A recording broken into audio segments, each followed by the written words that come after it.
Kim Chiu versus fake news. Edited post laban kay Senador Marcoleta. Bueneltahan ng kanyang mga fans. Fandom ni Kim, nagkaisa. Hindi lang fake post ang target. Isasama na rin ang mga matagal ng bashers.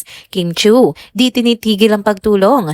Fans, divided kung dapat bang magsalita pa siya sa politics. Tara, kwentuhan muli tayo.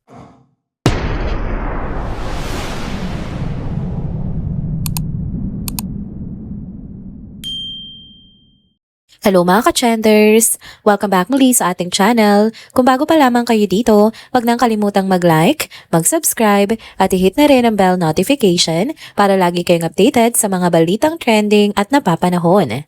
So guys, eto na naman tayo. Trending pa din ang pangalan ni Kim Chiu dahil nga sa post niya di umano na kumalat sa social media. Ang eksena, may di umano raw siyang patutsyada laban kay Senador Rodante Marcoleta. Ang bilis kumalat ng post na yon, sobrang dami agad ang nag-react.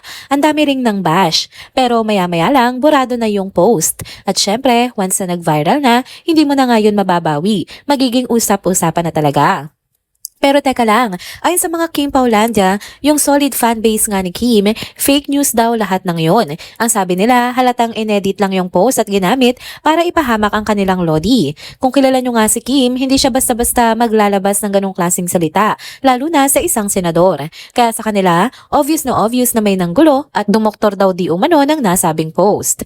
Ayun na nga, after mabura yung post, mas lalo patuloy naging issue. Kasi imbis na matapos, mas dumami yung haka-haka. Pero yung mga solid Kim Pao, hindi nga kinagat yun. Para sa kanila, ilang beses na rin ginamit si Kim para gumawa ng gulo online, kaya sanay na sila. Ang difference lang ngayon, hindi na sila manonood lang. Ready na silang kumilos. May mga nagsasabi na parang detective mode na raw ngayon ang mga Kim Paulandia. Kasi ang plano nila, hanapin at tukuyin kung sino ba talaga ang nasa likod ng pag-edit sa post. At hindi nga sila nagbibiro dito ha.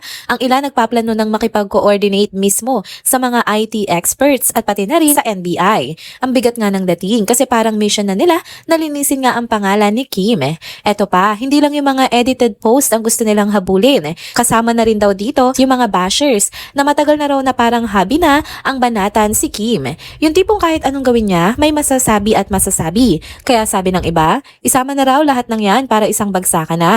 At syempre, hindi lang Kim Paulandia ang nagsasalita. May ibang supporters at fans din na pumabor sa idea na dapat ituloy na ang laban na ito.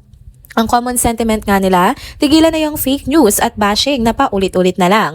Kasi 'di ba, sa tagal na nga ni Kim sa showbiz, ilang beses na siyang naging target ng mga ganitong intriga. Pero hanggang ngayon, andyan pa rin siya, nakatayo pa rin, at marami pa ring sumusuporta.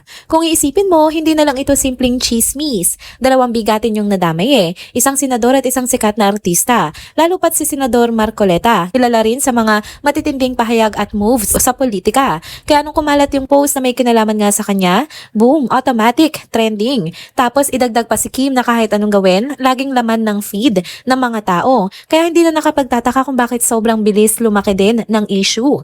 Tapos ayun, may mga netizens din sa X na nagbanggit ng mga pangalan na consistent daw na bashers ni Kim. Sabi nila kung mag-iimbestiga, isama na rin yung mga yan para once and for all, matapos na yung cycle ng pambabash. Kasi parang hobby na raw ng iba yung magpabigat sa buhay ni Kim at sawa na rin yung mga fans sa ganoong eksena.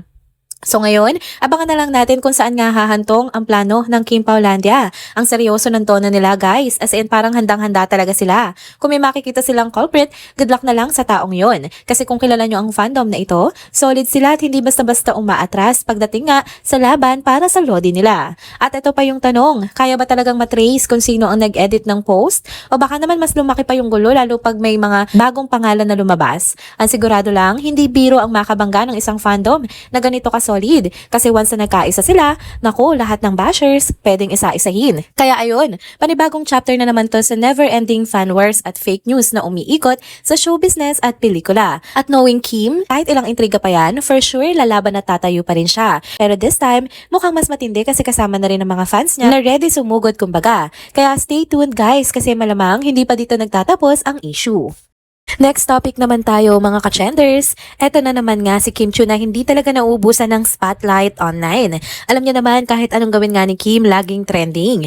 Minsan dahil nga sa mga intriga, pero madalas din naman dahil sa mga kabutihang ginagawa niya. Kung naalala niyo pa nga, nag-viral dati yung bawal lumabas line niya, di ba? Dapat sana pang joke lang yon pero ginawa niyang opportunity para makatulong. Nagbenta siya ng limited edition merch at yung kinita ginamit para makabili ng food packages para sa 1,500 families. Hindi lang yon, nag-donate pa siya sa mass testing project kasama ang ibang celebrities. From meme to meaningful cause, astig, di ba? Tapos nung Typhoon Ulysses, hands-on din siya sa relief operations. Nagbigay siya ng food packs para sa 800 families at pagkain para sa 1,500 katao. At kung titingnan niyo yung mga pictures, punong-puno talaga yung kalsada ng mga donation bags na parang dagat ng pula. Tapos si Kim, todong ngiti pa rin kahit pagod. Sabi nga nila, artista na, may puso pa. At hindi pa doon natapos. Sa Showtime Magpasikat 2024, nanalo sila ng team niya ng 300,000 pesos. Pero imbis na itabi buong halaga, ibinigay nila sa Angat Buhay Foundation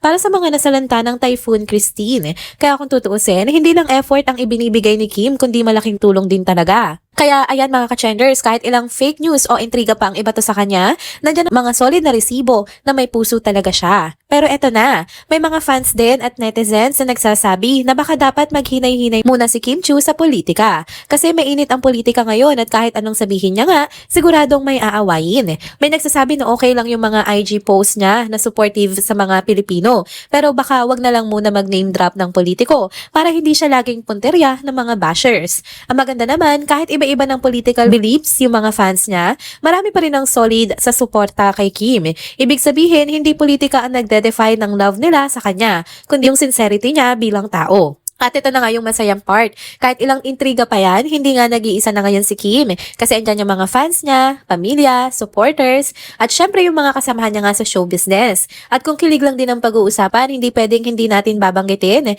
ang isang Paolo Avellino, di ba? Ewan ko ba, pero every time na nakikita natin silang magkasama, parang may extra sparkle, di ba? Si Paolo kasi hindi man maingay sa issue, pero steady lang ang support niya kay Kim. Parang tahimik na knight in shining armor na laging nandyan sa likod niya. Aminin nyo, kapag nasa tabi nga ni Paolo si Kim, parang chill lang siya. Wala yung stress vibes. Ang saya lang isipin na kung si Paolo ang kasama niya sa gitna ng mga ganitong gulo, baka imbis na ma-stress, kilig lang ang maramdaman nga ni Kim. At sino ba namang hindi kikiligin, 'di ba? Supportive na, gwapo pa, tapos consistent pa yung respeto kay Kim. Kaya kahit may mga bashers na pilit humahatak sa kanya pababa, andyan si Paolo na parang invisible shield. Tahimik pero matibay. So kung titingnan nyo, dalawang side nga ng kwento ang umiikot. Una, si Kim na hindi matatawaran ng effort sa pagtulong, at pangalawa, si Kim na kahit binabash, may mga taong solid na nakapaligid sa kanya. Mga fans, pamilya niya, at syempre, si Paolo Avellino na parang bonus kilig package sa lahat ng ito. At kung ako ang tatanungin, mga ka-trenders, kahit kaano pa nga kainit ang politika, kung si Paolo Avellino lang din ang nasa tabi ni Kim, baka kahit anong laban kayanin niya, di ba? I mean, come on, kung knight in shining armor mo ang isang Paolo, kahit dragon pa yung kalaban, hindi ka matatakot, di ba? Kaya imbis na intriga, ang ending lagi, kilig overload. Pero ayan, bitin tayo dito kasi ang tanong ngayon, magiging mas vocal pa ba si Kim sa politics kahit may mga bashers? Lalo na ngayong may Paolo by her side? O mas pipiliin niyang mag-focus muna sa pagtulong at sa karera niya? Abangan natin yan sa mga susunod na kabanata ng kanilang kwento. And there you go mga ka-trenders, dito na po muna nagtatapos ang ating isa na namang trending video update. Salamat sa inyong pagsubaybay at pagsama sa akin hanggang sa dulo ng video na ito. Pero bago kayo umalis, huwag niyo pong kalimutang mag-like, mag-comment, mag-subscribe at i-hit na rin ang bell notification para lagi kayong updated sa mga balitang trending at napapanahon. Kita-kits po sa susunod na video. Paalam!